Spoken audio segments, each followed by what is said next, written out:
Hey guys, welcome to the Improvement Podcast, where the mission is to help young men develop their character, identity, and mindset in order to activate their potential and achieve their goals in life. Today, we have on another special guest. His name is Toby Pasman. He is a neurophysiology researcher and founder of the applied neuroscience company, Roscoe's Wetsuit Neuro. Thank you for coming to the show, Toby. Super excited to be on, Kamani. I'm excited for today. And so, just to give the listeners who aren't familiar with your work a little bit of background information, could you tell them a little bit more about what you do?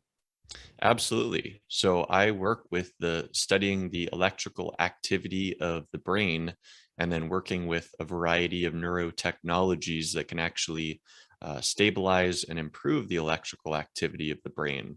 And the brain's electrical activity is basically tied back to, every single facet of kind of the human experience, whether that is, your sleep, your energy levels, your mood, your ability to, succeed in work relationships, social relationships. Everything gets kind of tied back to the biological basis of the brain. And that's kind of what I've focused my career on. Okay. And so, the first question that pops up in my mind is, what was it that pushed you to get in this field of work? I had a natural curiosity, I think, as a kid, as far as, why I was thinking the way that I was, why I was behaving the way that I did. I was a very curious kid. And that curiosity, I think, led to me reading some pop psychology, pop neuroscience books in high school. And then I entered into college, not really knowing what I wanted to do. I entered as a business major, but I didn't really have any passion for those classes.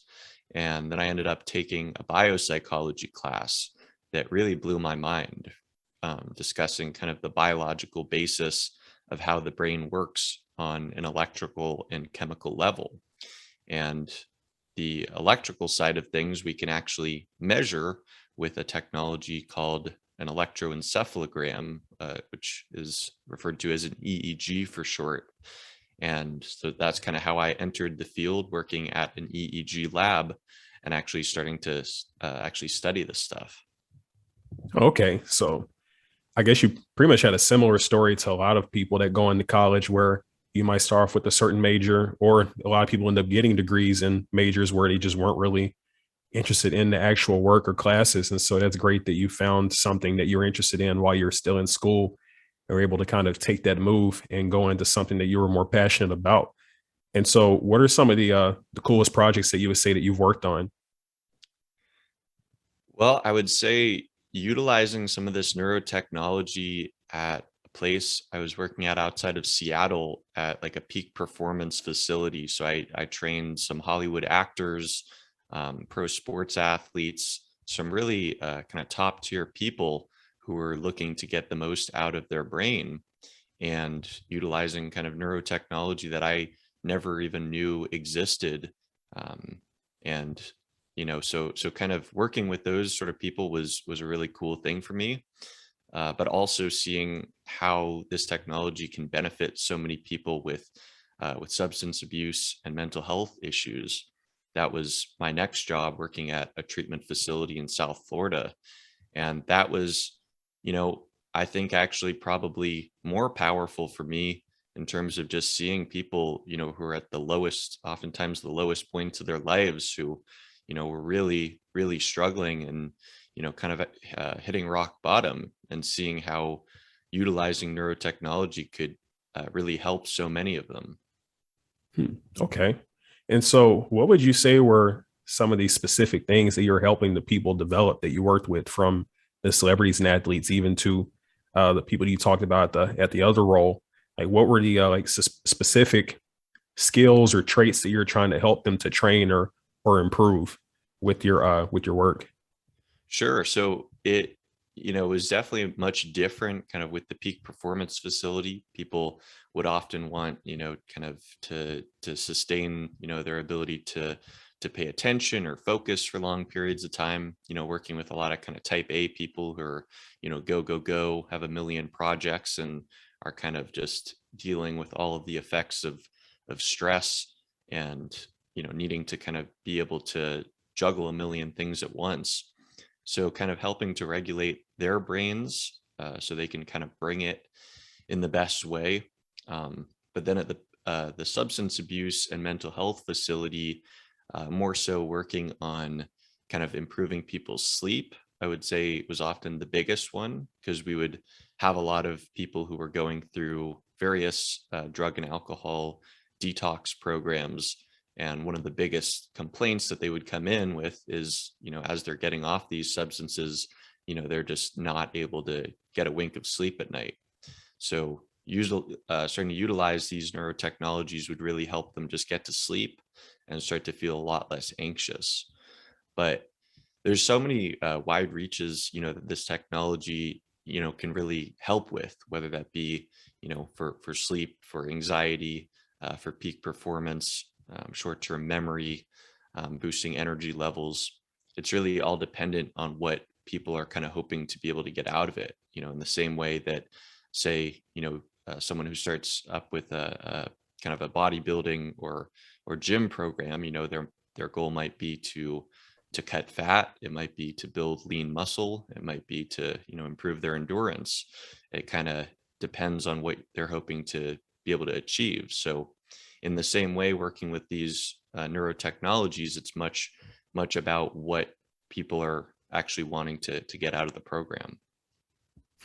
So it's really crazy how you guys have the ability to be able to help people with this wide range of different issues. Really, it's amazing to me that the technology is even to that level yet. I mean, of course, it's 2021, but for someone that's not in this type of field, you would think this is something from like a movie or like from the future or whatever, where you can hook up these devices to someone's brain and next thing you know, oh, they can focus now, they can sleep now, or whatever else. And so another question I have about that is, at least this is the first thing that stuck out to me when you talked about the type A people with focus and trying to do better, like in whatever role they're in. What exactly did the technology do to their brain that helped them to be able to focus more? That's a great question. So with the technology, so specifically like neurostimulation or neurofeedback, which basically are two different kind of approaches to deal with the same issue, which is regulating the electrical rhythms of a person's brain. So those are measured as brain waves, and we might see dysregulation of a specific brainwave or at a specific location of the brain. And in the research, that might be linked to a specific condition. For instance, just speaking on a personal level, I used to have a lot of difficulty with my verbal fluency. I would, in a conversation, really be struggling to grasp for words, and it was so prevalent that it really interfered with my ability to have good kind of normal conversations. And I kind of, on my own brain map, I detected some slowing at an area called F7, which is basically the left frontal lobe. So I was able to actually stimulate that area to kind of speed the electrical activity up there.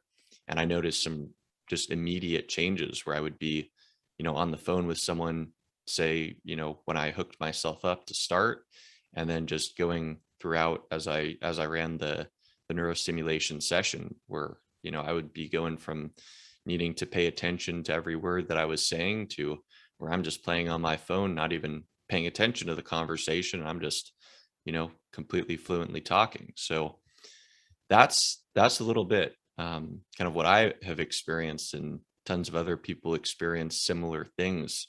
But it really comes down to, what brainwave is maybe dysregulated and in which area of the brain that dysregulation is occurring. Oh, okay. So I see now. That makes sense. And so it kind of reminds me of like blood testing, where like when you go to the doctor, how from that they can see different shortages you might have in different areas, like with your platelets or your red blood cells, and they can figure out what underlying conditions are. So it's kind of like the same thing, except for your brain, where it runs like this test and you can see the different areas where you might not be operating at like maximum performance. Is that what you're saying?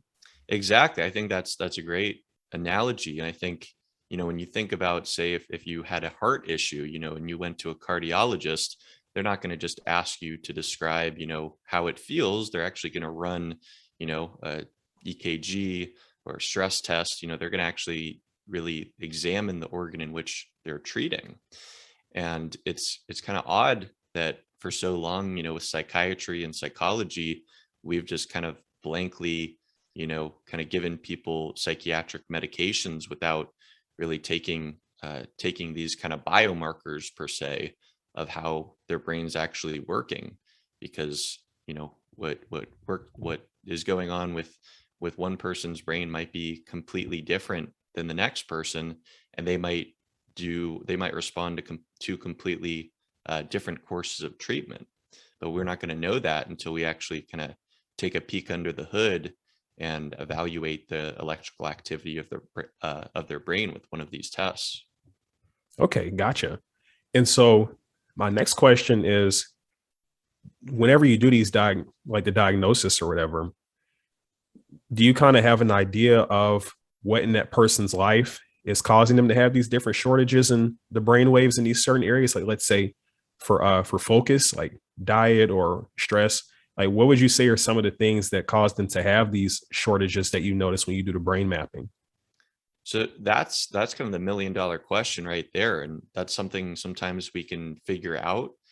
So it's always essential that with whatever setting we're doing the brain maps in, that we also kind of get a thorough kind of health history, kind of review someone's whole like medical history, see if they've had any blows to the head, concussions, even ones from long ago, ones, where they, fell off the steps, when they were 4 years old.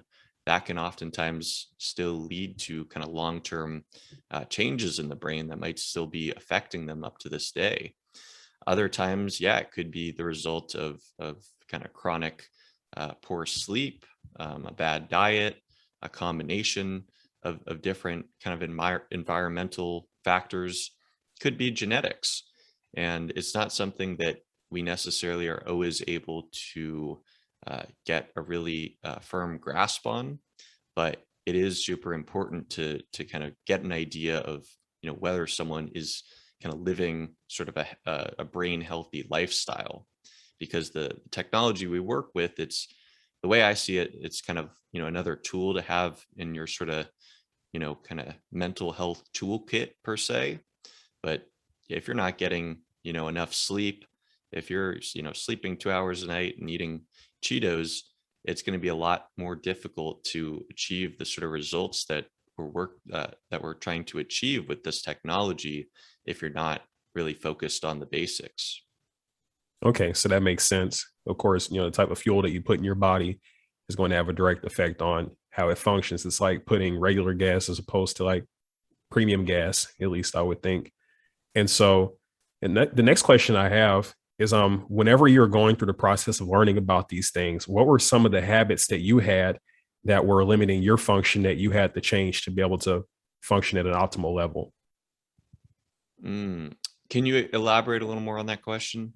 So you talked about sleep and other things and diet that could potentially limit your brain from performing at the maximum level. And so what I'm asking is, what were some of the changes that you made in your life after gaining this knowledge that were, I guess, different from what you had done in the past? I see what you're saying. Yeah. So I definitely changed my diet a fair amount. Definitely started eating a more kind of ketogenic, low carb diet. We've kind of found in research that kind of consuming a lot of good quality fats are actually really essential to the brain, kind of contrary to what we've at least in the Western diet kind of been told, the sort of food pyramid where we're told to eat lots of grains, and it's not necessarily the best idea for cognitive performance.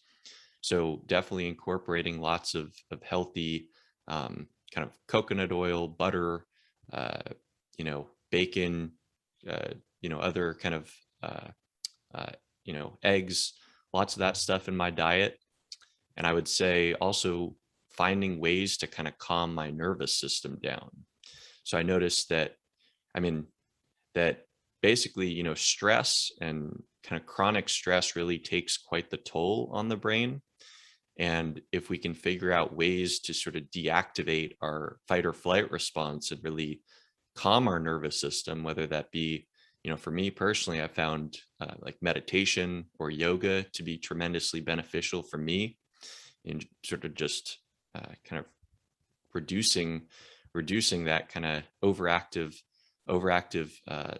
sympathetic response, and has enabled me to actually like think so much more clearly by actually kind of slowing down to speed up per se. Whereas kind of oftentimes we think about like, okay, how can we make our brains work faster, and speed up our performance. But oftentimes if your brain is actually kind of working too quickly, that can actually hamper your performance, because your brain is already working fast enough. The anxiety is actually potentially robbing you from that, kind of peak performance. That's a perspective that I've never heard actually before, where you talked about how trying to get your brain to move too fast can also cause negative effects. Because, I know I do brain games on my phone, and so I don't know if that actually helps or not, but it's just interesting to think that if you're putting too much of a load on yourself when it comes to like trying to develop your brain, it can give you worse results. So that's interesting to think about. And to go back to what you said about stress, I don't know if there's like quantifiable or, like numbers or something that you could give, but could you kind of try and give the listeners an idea of just how much stress can affect their performance?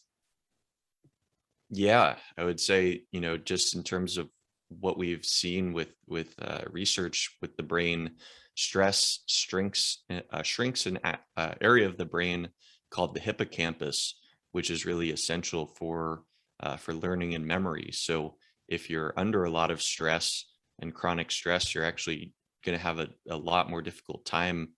Say if you're in school and you're just kind of constantly stressed with what's going on with your classes and with life, it's going to be a lot more difficult, no matter how hard you're trying to, absorb and retain all of that information that you're learning. Chronic stress can really be deleterious for your brain function.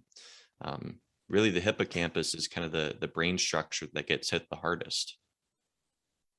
Wow, I never would have expected that. Actually, I can see how it makes sense, but I never would have thought that it's actually shrinking a portion of your brain, making it to where it's almost as if it's limiting the capacity that you have to be able to learn or do well. And so I can see how a lot of people that might come from stressful backgrounds, might not come from like an ideal home life, how they're pretty much being held to a disadvantage by not having that stability. And then when they go into school, just trying to learn and do the basic stuff the other kids that might not have this same stress at home are doing can be an issue for them. So that's definitely interesting to hear. And to give you another example, if you've probably ever had the experience, or the listeners have had the experience of, if you've say put in tons of effort to prepare for a presentation, and you've rehearsed it so many times with your in the mirror or whatever, and you feel like you have it down pat, and then you get up and go in front of the whole class and your mind just draws a blank, right? I mean, that's a pretty common experience with public speaking. And that's what's happening there is that's a different area of the brain, where the frontal cortex, kind of the frontal lobe, the area of your brain that's really in charge of a lot of thinking and kind of long-term planning, executive function, the blood flow kind of completely is blocked and gets diverted to your muscles and to respond as if there was like a something that was really threatening your life. That fight or flight response that used to prepare us, if we had to run away from the saber-toothed tiger, it's that built-in response is still there. So even though there's not that same real threat to our physical well-being for most of us, things like public speaking can oftentimes trigger our bodies and brains to behave in that same way. Definitely something to think about. And like you said, I'm sure that plenty of people can relate to that. Even when I was in college and having to do presentations for marketing classes that I was taking, it was pretty tough for me preparing and everything, and then going up there and having to just spit it out and start.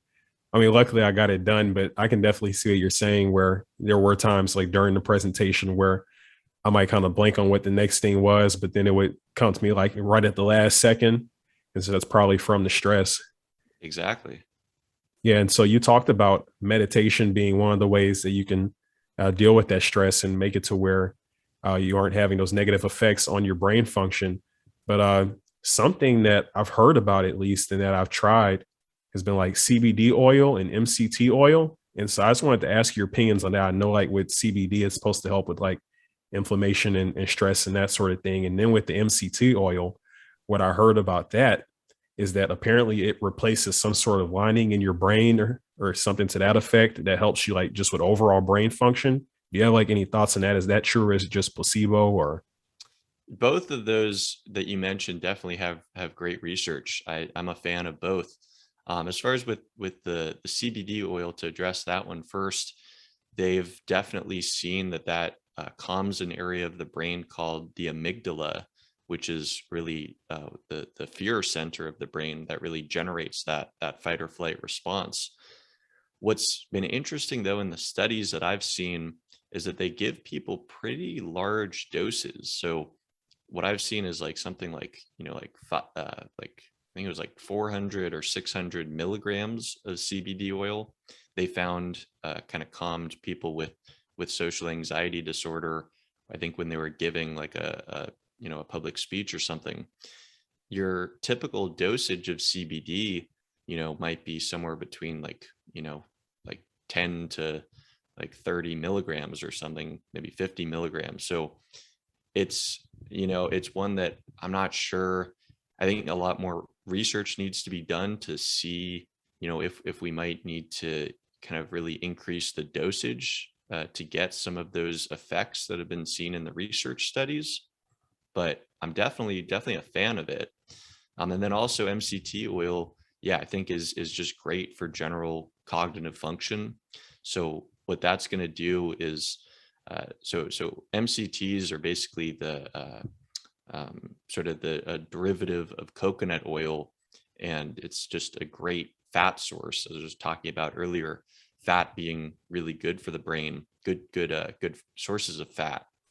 And what that actually does is helps the brain burn what are called ketones, which are the fat bodies, instead of what we usually burn is glucose, which we get from carbohydrates. Our brain actually runs way more efficiently on ketones. So it's actually like what you were saying earlier about kind of putting a higher grade of gasoline into our cars. I view that sort of deal with like the MCT oils in a very similar light. If you're giving your brain ketone bodies to burn, it likes that way better in just converting that to direct energy compared to if you were to have, a powdered donut, that's going to slow you down way more. So definitely a fan of MCT. A couple other ones that you didn't mention that I think are just worth mentioning for people that are wanting to combat sort of stress and anxiety. I would say magnesium is a mineral that a lot of us are deficient in, and taking magnesium, either before stressful situations or just like before sleep can be super helpful for people if they struggle with just kind of racing thoughts at night. Another one being L-theanine, which is a calming amino acid found in green tea. So that's like, if some people like get sort of jittery effects from drinking a cup of coffee, but maybe they experience kind of a more relaxed sensation from a cup of green tea. What's going on there is the caffeine and L-theanine are very synergistic. So the caffeine kind of revs you up a little bit, and L-theanine puts you into a bit of a more relaxed state, where you're generating more alpha brain waves, which are really important for kind of stress reduction and relaxation. So definitely those couple too, I think are great options for people, really safe, natural options for people to play around with too. Okay. So the magnesium, that's a new one. I haven't heard about that before, but I guess in a way I kind of have some knowledge about the L-theanine thing that you talked about because I drink green tea every morning. Well, kind of like a mix. And so when you put the MCT with the green tea and like this other one, it makes like some sort of combination that's supposed to be really good for your energy and mental focus. It's called titanium tea. I don't know if you're familiar with, like, I think it's Tim Ferriss, they came up with it, but that's where I got the idea from. But you take green tea and then you also take this other one called, I think, pu'er tea. I don't really know how to pronounce it, but I have like a big box of them. And you take both bags and put it in, and you also add your MCT oil to it. It's like that whole mix apparently is supposed to be really good for your brain health and also for your energy. Do you notice like a difference, like say in the effects drinking that compared to if you were just to have a cup of coffee? Yeah, so actually, the reason why I got into tea is because coffee had upset my stomach. But I definitely did start noticing a difference, and I made that part of my morning routine. It seemed like I was able to get the gears turning a lot quicker from waking up, as opposed to just waking up, brushing my teeth, and hopping on the computer for work. So I definitely do think that it made a difference. Yeah.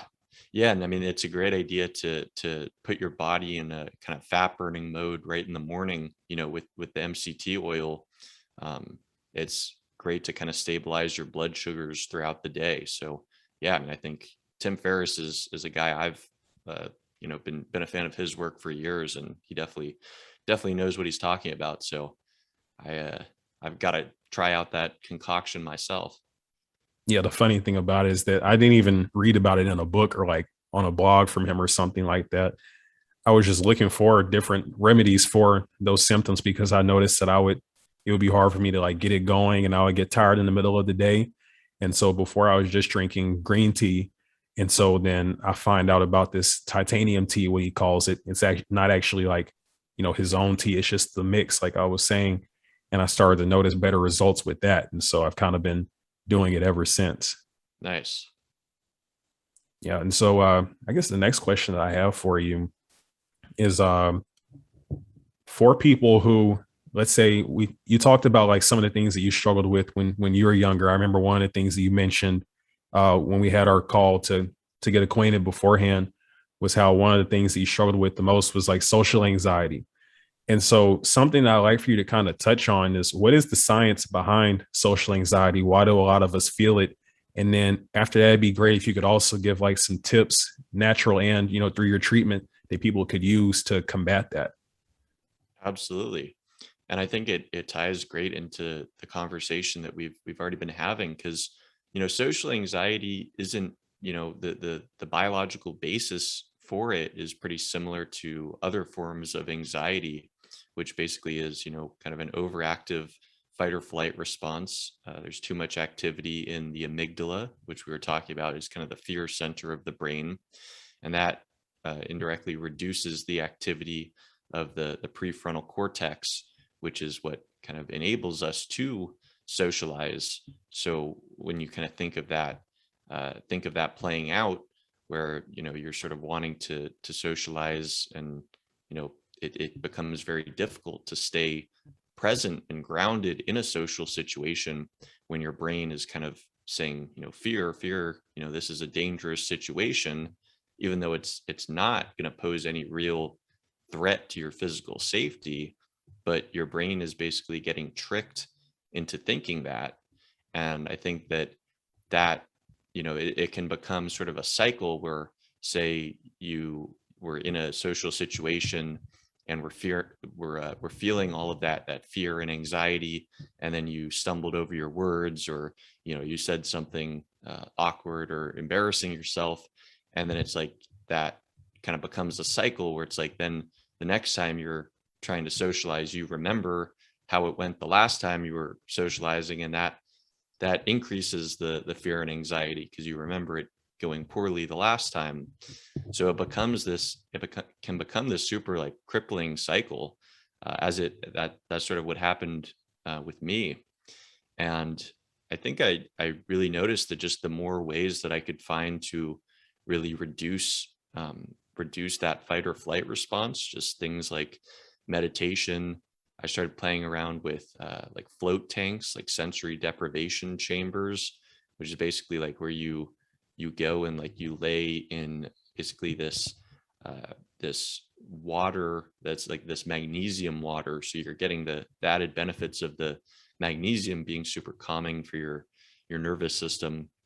And then you're kind of in this chamber where it's completely cut off, you're cut off from any of your senses. You can't see anything. There's no smell, and you can't hear anything. And that really calms the nervous system in a super drastic way. But yeah, so I sort of just started noticing that the more different modalities that I started incorporating, they all had this same kind of common theme, I would say, of really teaching my nervous system to just be a lot more relaxed. And one of the great things about the brain is its neuroplasticity. So our brains have the ability to change and reorganize themselves throughout our entire lives. So, if you're, say you were super socially, I was very socially anxious when I was 18, but utilizing a lot of these different modalities, I was able to kind of gradually see improvements in my social anxiety, as I started entering into, my 20s and now mid 20s. And I think that just speaks to, the power of the brain to change based on the inputs that, you give it. So yeah, the brain's super malleable, and it just needs to be taught, if you're wanting to behave in a much less anxious manner, if you can just figure out ways to calm the nervous system, no matter what it is, it's going to usually result in a lot of benefits. And then another kind of thing I would just add is what I was saying before about, the verbal fluency was, I think, just a component of my social anxiety that, I think was, I just sort of attributed that to, just being nervous in social situations. I thought that's what was just causing me to sort of, freeze up and not think of the right word to say.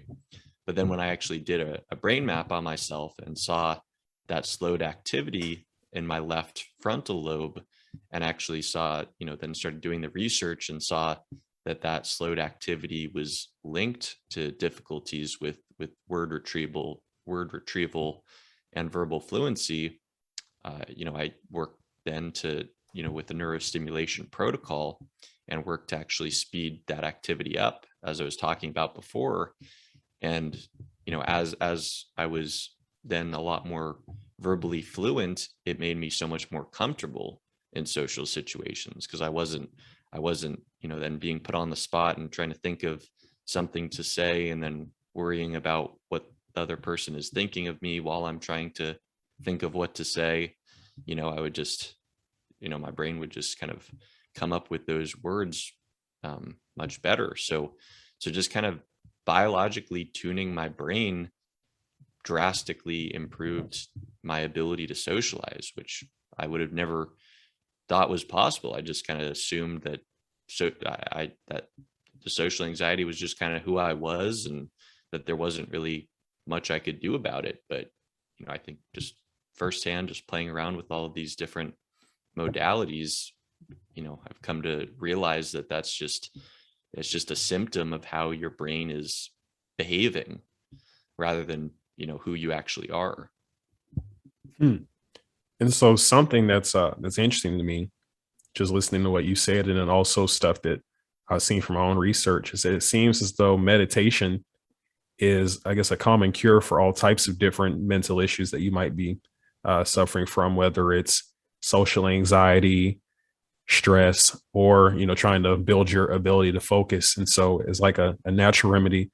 It seems like something that could really just help with all types of stuff, just based on what you said too. And then also you talked about the sensory deprivation tanks. I tried it one time. It was actually pretty cool. They had these this like float room at this one place that I went to. They also had like the cryotherapy and all that, like where they put you in like the, I don't know, like the dry ice thing where like you're getting like the cold temperatures on you for like inflammation. But I went and tried that float tank thing, and it's pretty cool. It's kind of like the Dead Sea, like with all the like salt and magnesium in it, where you just lay in the water and you don't even really sink into it. You're kind of just like laying on top of it. And you could even say it's like a better way to meditate, because you have like absolutely nothing going on around you. It's just completely quiet. The only thing you hear is like you when you like splash the water or something. So I think that's really interesting, and something that those activities have in common is that for you to be successful doing that stuff, you have to be comfortable in silence and being alone, being comfortable with yourself, just only with your thoughts and your presence, or I guess lack of thoughts when you're trying to do meditation.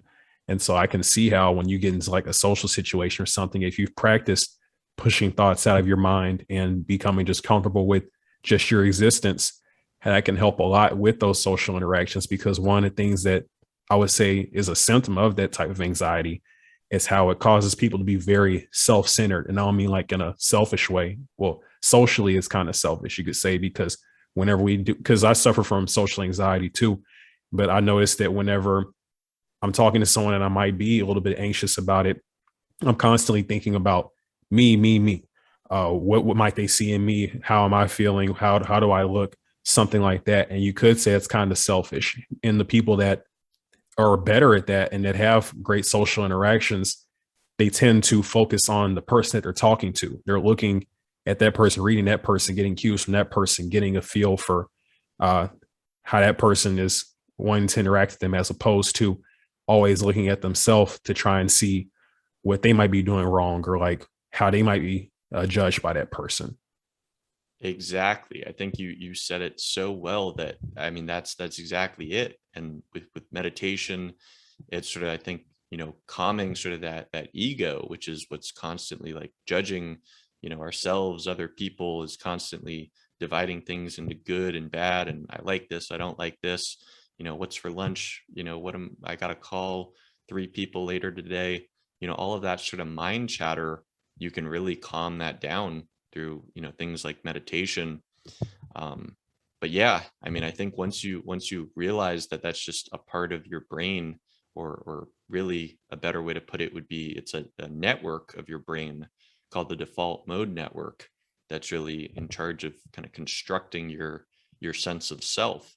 And that's what's kind of being on high alert. If you suffer from social anxiety, when you're in these social situations, you're feeling like everything is sort of a threat to your sense of self. You're wondering, what does this other person think of me?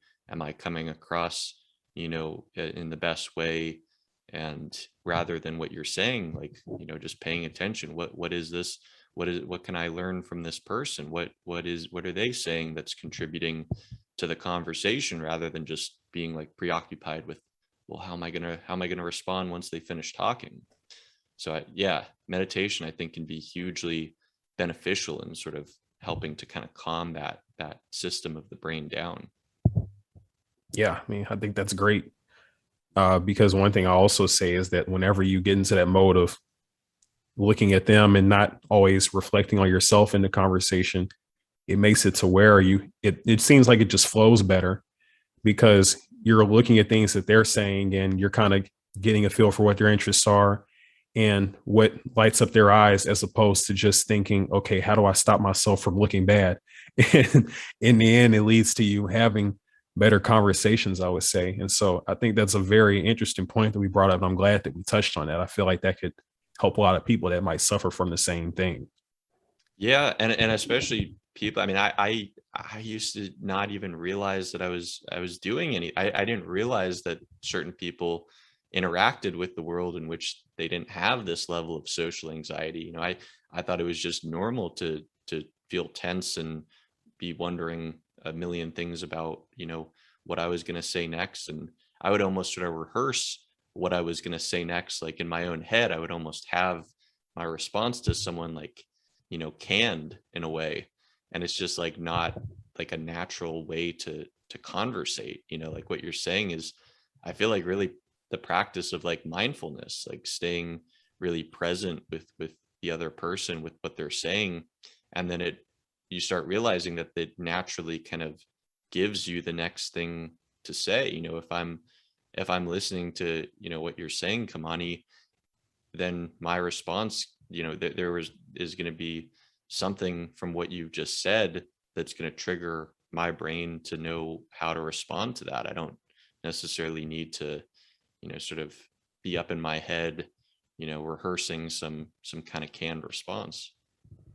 And it's funny that you say that was your experience, where you felt like everybody suffered from the same thing. If anything, I feel like it was kind of the opposite for me, or at least maybe I was just only paying attention to the people that I felt like didn't struggle with that, because it seemed like all the people that were doing what I wanted to do in life or that I respected, it seemed as though they didn't have that issue. And so I felt like something was wrong with me. I would wonder, why is it that I can't be that charismatic or, get these certain results socially, but that person can. That person is normal. I must have some sort of issue with me that I need to figure out. And in a way, I guess you can say it's kind of true, because, if you look at the social anxiety, it is like a personal issue. And I would say a lot of it came down to confidence. But yeah, like with those people, they just happened to develop that skill, whether it was, through their upbringing or maybe just through the hard work that they might have had to put in to make change, to where they could finally get out of their own head and truly connect with people. Exactly. Yeah. And I think it's some people, it just, for whatever reason, maybe they were brought up in, a household where they, say had a bunch of siblings, that's something where, just from early on, you're being exposed to all of these social situations. I was an only child, not to say that's necessarily the cause of my social anxiety, but I have just wondered, it's like I had so much time to, play, be by myself and pay attention to my own thoughts and be focused on whatever, with school. But I lacked a lot of that kind of early like social experience that I think then I had to sort of, work on developing those social skills later on. Whereas, some, another person that may have just come naturally to them, and maybe they would have had to spend a ton of time, figuring out how to pass algebra, whereas that just was something I didn't even think about. It just came naturally to me. So yeah, it's I think what's super important though, for like anyone that's listening who suffers with social anxiety, no matter how crippling it is right now, I think just understanding that that's not who you are. That's just the sort of result of the way that your brain is functioning right now, and that's not at all fixed. You can do tons of things to change and improve that. Thank you for saying that, because I think that by you saying that, it can help a lot of people that are listening to this. They might have thought it was a fixed thing, to be able to get into a growth mindset. And so I think that definitely does help. And then one thing I'll also say, to add on to what you said before about developing skills, and how even though you might have been lacking socially, you might have been good with algebra and all that, is that I think there are trade-offs to everything. Any type of skill you develop, in all likelihood, you have to make a trade-off somewhere, whether it's your time to learn the skill or something else that developing a skill might take your attention away from. And so one thing I will say that was a benefit of being the type of person that was very reflective and self-centered in a way socially, is that it does boost your self-awareness. So one thing I'll say about the people that are further on the extrovert side is that, they might be so comfortable that they might not realize how they may come across, or where they might, or different lapses that they might have in their communication, as opposed to that person that's more on the reflective side, maybe on, we can say, the introverted side. You tend to have a pretty good idea of maybe what your faults and flaws are in different areas where you may be lacking. And so it seems as though it's easier for those people on that end of the spectrum to be able to make the adjustments, as opposed to the ones that are on the extroverted side. It seems like might have to learn in different ways. Yeah. That self-awareness, for sure, that's essential. And I've honestly thought that it's like almost like, at certain times I'm almost like too self-aware to my own detriment, where it's like you're so aware of how you're coming across to other people, and of your social anxiety. But really, I mean, it's kind of a superpower when you think about it, that, as you're saying, a lot of people may not have, they may not even think about, how they're coming across to other people, or, what, the sort of thoughts and beliefs that they're telling themselves, how that is getting kind of played out in their lives. That's something I think, like, just to echo what you're saying, I think like a lot of introverted people, like we spend a lot of time thinking about that sort of stuff. So in a way, I think it's kind of a superpower. Yeah, definitely. And one thing I'll add to that is that if you have the I'll say the courage, not only to be able to be self-reflective, like we were saying, but to face it and actually try and make changes, it makes you unstoppable. Like for the people that have the ability to be self-reflective and figure out where their weaknesses are, the ones that actually have the courage and the discipline to actually sit down and create systems to try and make a plan to change it. It's like if you can do that, if you can work on these things, these mental blocks, anything outside of that is a piece of cake. Because I would say really the toughest work that I've done in my life, at least, has been working on the things that I struggled with inside, as far as my habits and those sorts of things. And so once you can get to that point to where you can face your issues and get rid of that ego that's stopping you from being able to realize where your lapses may be, and you can make those changes, it seems as though it can boost the results you get on the outside, like so much more.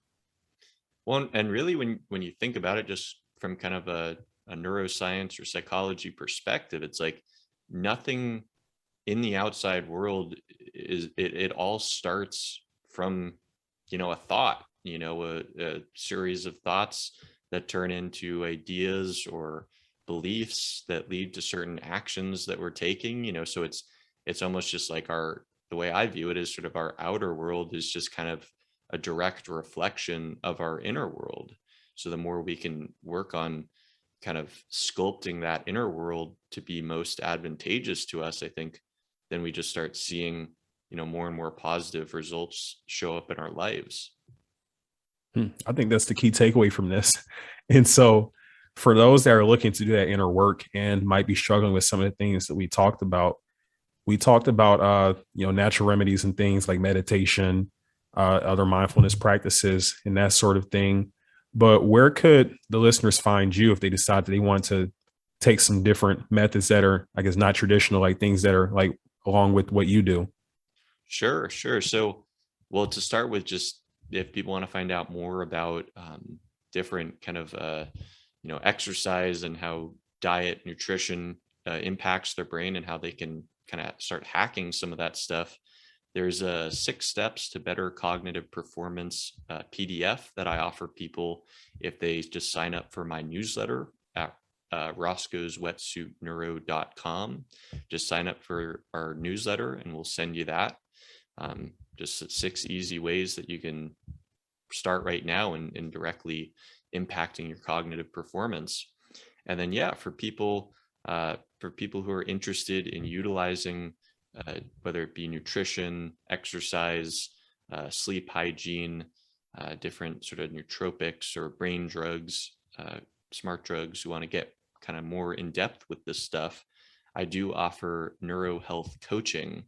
And I created a special deal for your listeners. If people go to Roscoe's Wetsuitneuro.com and use the code HIM21, they can receive 15% off their first neuro health coaching session.